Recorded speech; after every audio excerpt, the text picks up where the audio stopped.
Hello दोस्तों, welcome back to my channel commerce वाले सरदार जी, जहां कॉमर्स रटाया नहीं समझाया जाता है।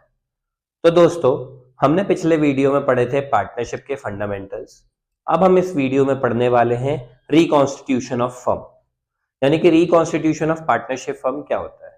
तो सबसे पहले मैं आपको ये बता देता हूं कि रिकॉन्स्टिट्यूशन ऑफ फर्म का मतलब होता है जब भी पार्टनर्स के बीच में जो भी रेशो है जब वो चेंज हो जाता है, या जो पार्टनर्स के जो रिलेशन है जब वो चेंज हो जाते हैं, अब वो नए रिलेशन बन जाते हैं, या जो भी टर्म्स एंड कंडीशंस है उसमें चेंजेस आते हैं, तो उसको हम बोलते हैं रिकॉन्स्टिट्यूशन ऑफ फर्म। यानी कि जब भी पार्टनर्स के पुराने रिश्ते खत्म होकर नए रिश्ते बनने लगेंगे तो उसको हम बोलते हैं रिकॉन्स्टिट्यूशन ऑफ पार्टनरशिप फर्म। तो सबसे पहले हम ये समझते हैं कि दैट रिकॉन्स्टिट्यूशन कब कब होता है। तो सबसे पहले होता है कि जब हमारा profit and loss sharing ratio change होता है।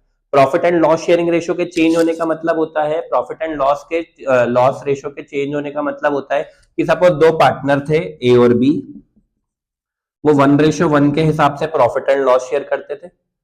अब जो है 1:1 के हिसाब से अगर प्रॉफिट शेयर करते थे तो सपोज उनको प्रॉफिट हुआ 100 रुपीज का, तो 50 रुपीज ए रखेगा, 50 रुपीज बी रखेगा। अब उनका नया रेशो चेंज हो गया, सपोज अब हो गया 2:3। तो 2:3 के हिसाब से अगर उनको 100 रुपए का प्रॉफिट होता तो 40 रुपीज ए रखेगा और 60 रुपीज बी रखेगा। तो ये एक कंडीशन होती है कि दैट जब पार्टनर्स के बीच में profit and loss sharing ratio change हो जाते हैं तब उस टाइम पे होता है हमारा रिकॉन्स्टिट्यूशन ऑफ पार्टनरशिप फर्म। दूसरी कंडीशन जो होती है रिकॉन्स्टिट्यूशन की, कि वो ये होती है कि जब पार्टनर का एडमिशन होता है, means admission of A partner. यानी कि जब भी कोई नया पार्टनर एडमिट होता है तो जाहिर सी बात है कि जो एग्जिस्टिंग पार्टनर्स है उनके भी रेशियोज में कोई ना कोई चेंजेस आएगा, कोई ना कोई पार्टनर अपना रेशियो दे रहा होगा, तभी कोई नया पार्टनर एडमिट हो रहा होगा। यानी कि जो पुराने जो रिलेशन थे पार्टनर्स के उसमें चेंजेस आने लग गए, तो उसको भी हम बोलते हैं रिकॉन्स्टिट्यूशन ऑफ फर्म। मींस जब भी कोई पार्टनर एडमिशन लेगा तब भी पार्टनरशिप का क्या होता है, रिकॉन्स्टिट्यूशन होता है। तीसरी कंडीशन होती है retirement of A partner. Means जब कोई पार्टनर किसी कारणवश, या उसकी एज हो गई, या जो भी उसको नया बिजनेस शुरू करना है, या जो भी कारण से अगर वो रिटायरमेंट ले रहा होता है, तो जब कोई पार्टनर ऐसे रिटायर होता है तो उसको हम बोलते हैं retirement of A partner. And उस कंडीशन में भी जो उनके जो रेशो थे, उनके जो रिलेशन थे पार्टनर्स के, वो भी चेंज होंगे। वो भी एक कंडीशन होती है रिकॉन्स्टिट्यूशन ऑफ फर्म की। चौथी कंडीशन जो रहती है वो होती है death of A partner. Death of A partner का मतलब जब पार्टनर की मृत्यु हो जाती है, जब पार्टनर की कोई डेथ हो जाती है, तो उस कंडीशन में भी जो एग्जिस्टिंग पार्टनर्स हैं उनके बीच के जो रिलेशन है वो चेंज हो जाएंगे, उनके भी रेशियोज चेंज हो जाएंगे। Ratios in the sense means कुछ ना कुछ उनके पार्टनरशिप में भी चेंजेस आ गए, जो पहले जैसी नहीं रह जाएगी। वो कंडीशन भी आपकी क्या कहलाएगी, वो कंडीशन भी आपकी कहलाएगी रिकॉन्स्टिट्यूशन ऑफ फर्म की कंडीशन कहलाएगी।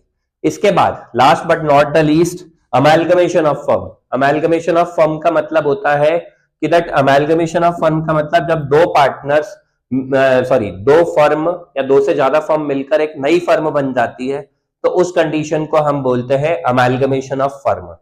मींस जब कोई दो पार्टनरशिप थी, अगर वो मिलकर एक नई फर्म बनती जा रही है, तो जो पार्टनर्स हैं उसके उसमें भी जो है उनके जो रिलेशन है उसमें चेंजेस आएंगे, उसको हम बोलते हैं अमेलगमेशन ऑफ फर्म। क्या बोलते हैं, amalgamation of firm. I hope आपको मेरी ये बातें समझ में आई होगी। अब हम आगे बात करते हैं sacrificing partner, sacrificing ratio, gaining partner, gaining ratio. सबसे पहले मैं आपको बता देता हूं कि सैक्रिफाइसिंग पार्टनर मींस जब भी पार्टनरशिप में कोई चेंजेस आते हैं, चेंजेस मैंने आपको बताई दिए, ये सारे चेंजेस थे। जब भी पार्टनरशिप में जब कोई चेंजेस आते हैं तो उस कंडीशन में अगर कोई पार्टनर का रेशियो कम हो रहा होगा, तो जो भी पार्टनर का जो रेशियो कम हो रहा है वो पार्टनर क्या कहलाएगा, सैक्रिफाइसिंग पार्टनर कहलाएगा। मींस जो भी पार्टनर अपना शेयर सैक्रिफाइस कर रहा होगा उस पार्टनर को हम बोलेंगे सैक्रिफाइसिंग पार्टनर, और जो वो रेशियो दे रहा है उसको हम बोलेंगे सैक्रिफाइसिंग रेशियो। मींस जो भी शेयर वो सैक्रिफाइस कर रहा होगा उस रेशियो को हम बोलते हैं सैक्रिफाइसिंग रेशियो। और ये कैसे निकाला जाता है, old ratio minus new ratio. आप इसको ऐसे भी समझ सकते हैं, जैसे मैंने यहां पे आपको बताया था ए और बी 1:1 के पार्टनर्स थे। अगर हम इसको जो है देखा जाए, अगर हम इसको देखें तो इनका ये ओल्ड रेशियो था और ये न्यू रेशियो था। अगर हम यहां से अगर हम सैक्रिफाइसिंग रेशियो निकालना चाहें तो सैक्रिफाइसिंग रेशियो कैसे निकलेगा, सेक्रीफाइसिंग रेशियो हमारा निकलेगा old ratio minus new ratio. तो अगर हम ए का ओल्ड रेशियो देखते हैं तो ए का ओल्ड रेशियो था 1:1 के पार्टनर्स थे, तो 1+1 कितना होता है 2, 1/2 था इसका भी 1/2 था। और न्यू रेशियो देखा 2:3, 2+3 मतलब 2/5 एंड 3/5। तो ए का ओल्ड रेशियो था 1/2 माइनस न्यू रेशियो कितना है 2/5। 5 इंटू 2 कर देंगे तो कितना हो जाएगा 10। 5 इंटू 1 ये कितना हो जाएगा 5 और 2 इंटू 2 कितना हो जाएगा 4, यानी कि ये 1/10 हो जाएगा। जबकि बी की बात करें, बी का ओल्ड रेशियो था 1/2 और न्यू रेशियो था 3/5। 2 इंटू 5 एलसीएम तो हो गया 10। 5 को 1 में मल्टीप्लाई करेंगे ये हो जाएगा 5 और इसको 2 को 3 में मल्टीप्लाई करेंगे ये कितना हो जाएगा 6, यानी कि -1/10। सैक्रिफाइसिंग रेशियो लगाया था और ये माइनस में आ रहा है, इट मींस कि बी जो है वो गेन कर रहा है और ए जो है वो सैक्रिफाइस कर रहा है। तो ऐसे करके हम सैक्रिफाइसिंग रेशियो कैलकुलेट कर लेते हैं। इस कंडीशन में मींस बी जो है अपना शेयर सैक्रिफाइस कर रहा है। कितना रेशियो सैक्रिफाइस कर रहा है 1/10 एंड बी जो ए जो है सैक्रिफाइस कर रहा था, बी जो है वो गेन कर रहा था।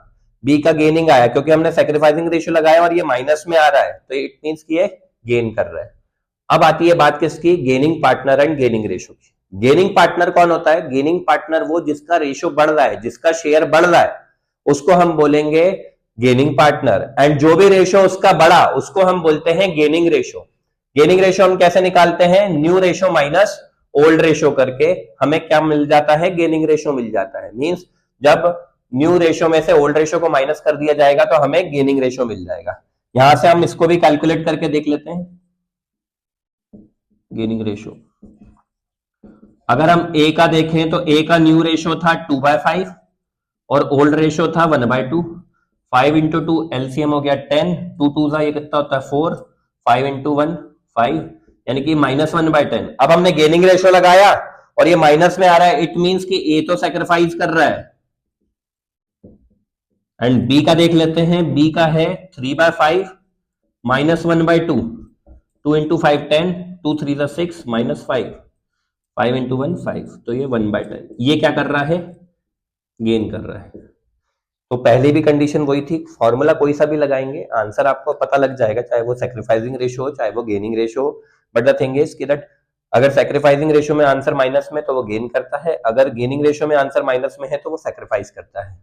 आई होप आपको मेरी ये बातें समझ में आई होगी। अगर आपको मेरी ये वीडियो अच्छी लगे तो प्लीज इसको लाइक करें, सब्सक्राइब करें और आगे अपने दोस्तों के साथ शेयर करें, और मिलते हैं हम नेक्स्ट वीडियो में। Thank you.